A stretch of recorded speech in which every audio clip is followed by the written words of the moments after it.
Did Hillary Clinton actually fear that Trump would try to poison her at their third debate using Russian tools of the trade?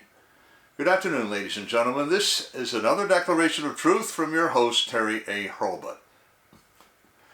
Hillary Rodham Clinton seems to have fallen for one of her own swindles, or at least her campaign team did. Recall that in 2016, the Hillary campaign insisted that Donald J. Trump was a Russian asset. Now, it's one thing to play a confidence trick on someone or a whole country, but quite another to believe in your own con. Now, a new book, a leftist book, claims that the Hillary campaign actually thought the Russians would use Trump to poison their candidate. You think I'm kidding? I am not kidding. Before I dive deeper into it, I do want to shout out to the prime sponsor of this channel, which is Conservative News and Views. Link in the description. Be sure to check out the awesome CNAV Store. Scroll down near the bottom for that link. Lots of great merchandise there, including this t-shirt that I have chosen for today, which depicts Marty McFly's DeLorean time machine and this instruction from Dr. Emmett L. Brown, the inventor. Marty, whatever happens, don't ever go to 2021. One more thing. If you like what you're about to hear, you can like this video. You can also click the bell icon to get a notice every time I come out with a new one. In fact, do you see the new one, the new icon, the heart shape with the US dollar sign in it? That's the super thanks icon.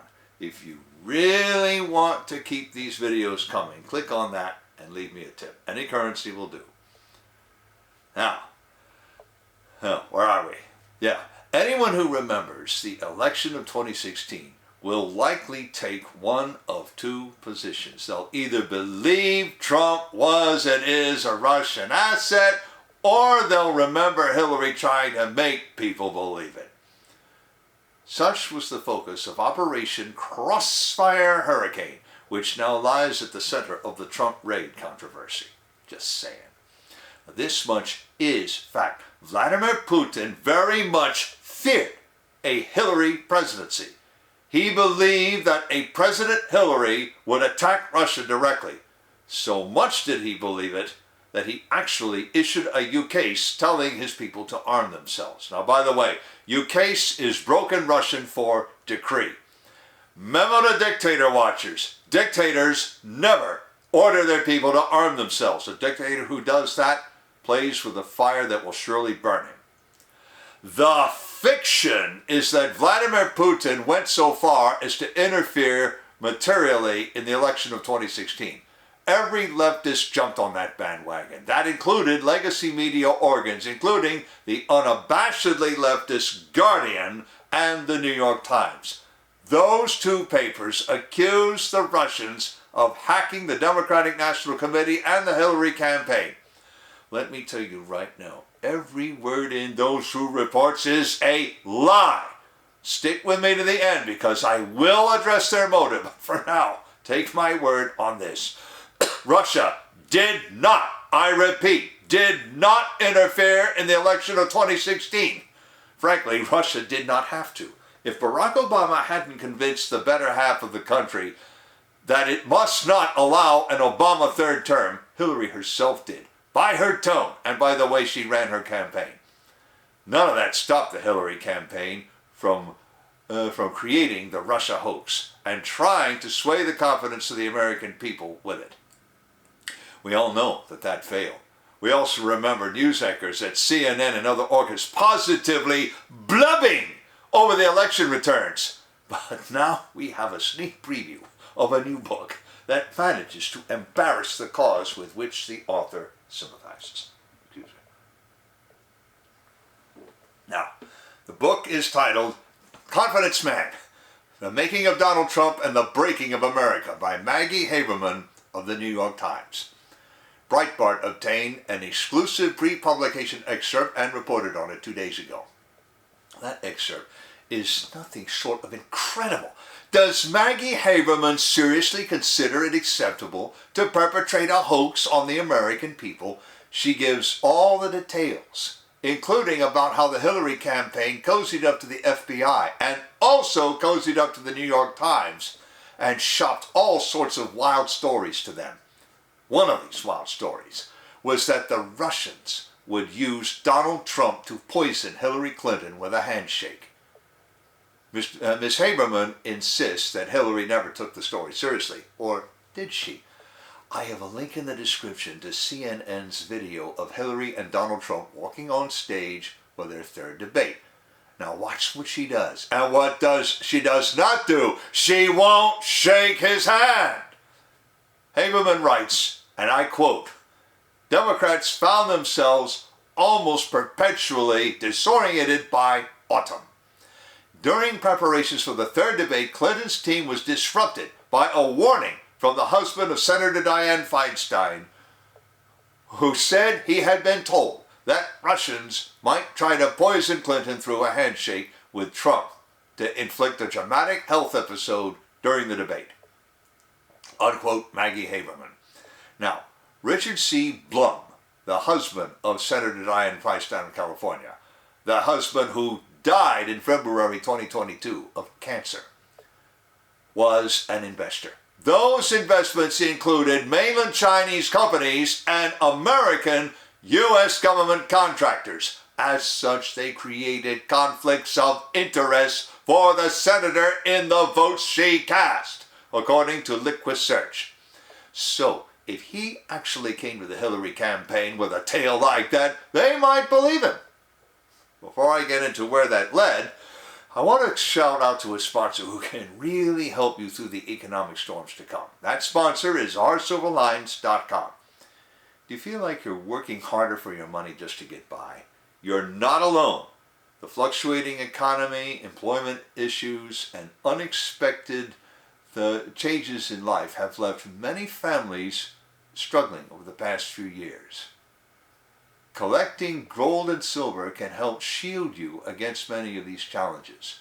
But if you're like me many years ago, you don't know where or how to start. Our Silver Lines helps by connecting you with thousands of members who are learning the secrets to creating and protecting true wealth by collecting gold and collecting precious metals, including gold and silver. Whether you just want to collect rare and unique coins or take advantage of the business opportunities that company provides, they can help you learn to live an exceptional life. Visit oursilverlives.com to learn how you can build a legacy for your future. Now then, back to the Hillary campaign in the fall of 2016. Ron Klain, who is now Joe Biden's chief of staff, wondered how Trump could poison Hillary with a handshake and not poison himself at the same time. So, he passed Richard Blum's story on to Communications Director Jennifer Palmieri. Haberman takes it up further.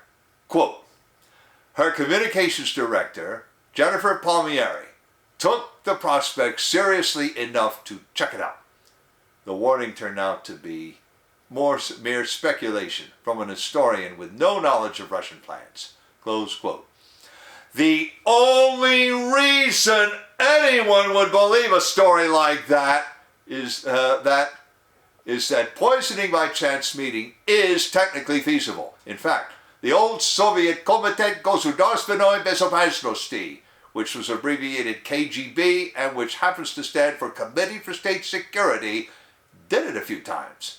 In 1978, the KGB, first chief directorate, allegedly killed Beeb journalist Georgy Markov with an umbrella with a needle nose. They had tipped the nose with ricin, which many consider deadlier than cyanide. And by the way, I want to get to all the chief directorates of the KGB, so hang on.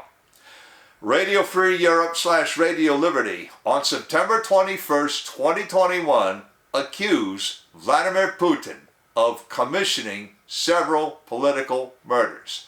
That same accusation also remembers several poisonings by the KGB in Soviet days.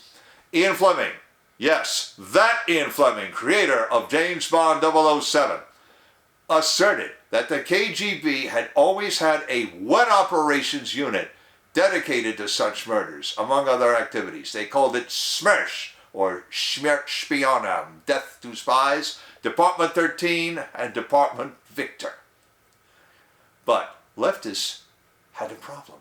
Before they managed to subsume the Western intelligence, banking, and media establishments, they openly espoused the Soviet Union.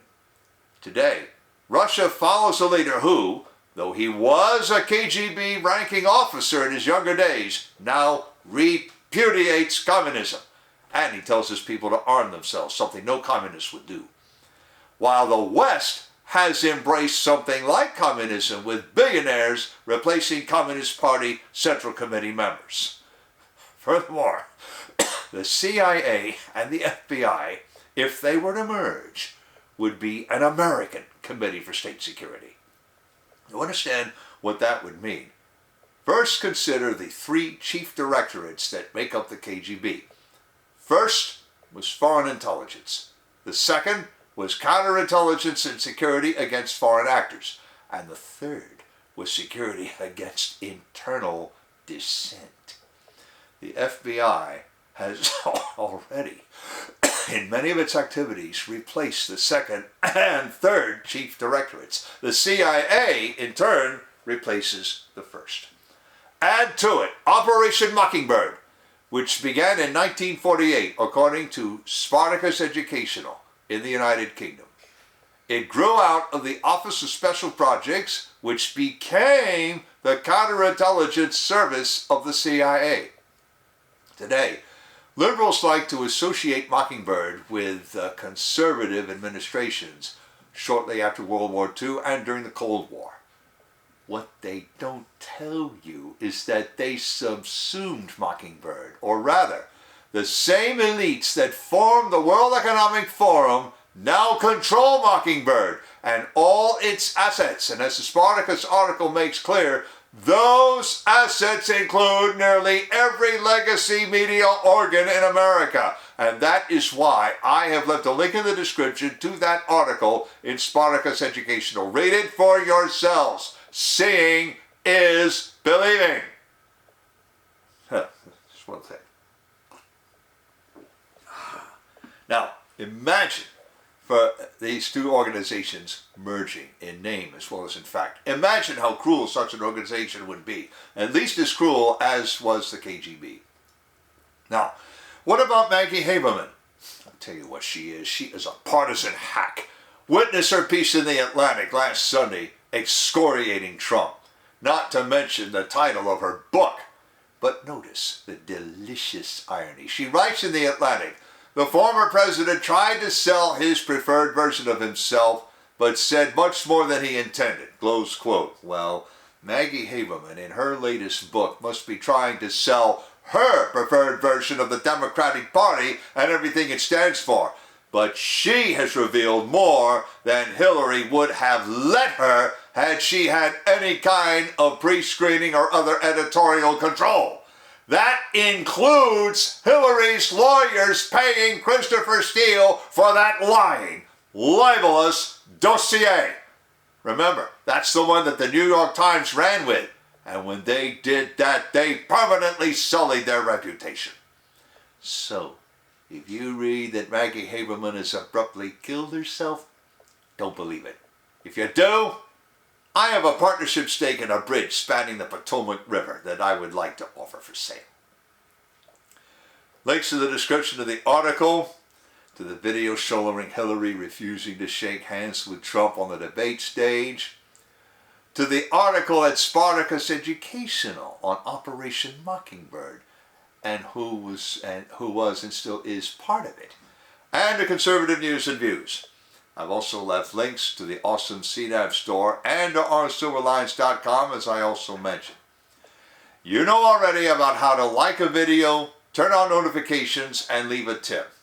On the end screen, I'm going to leave a subscribe link and a link to that video of Hillary refusing the handshake, and at least one video about what the FBI has now become.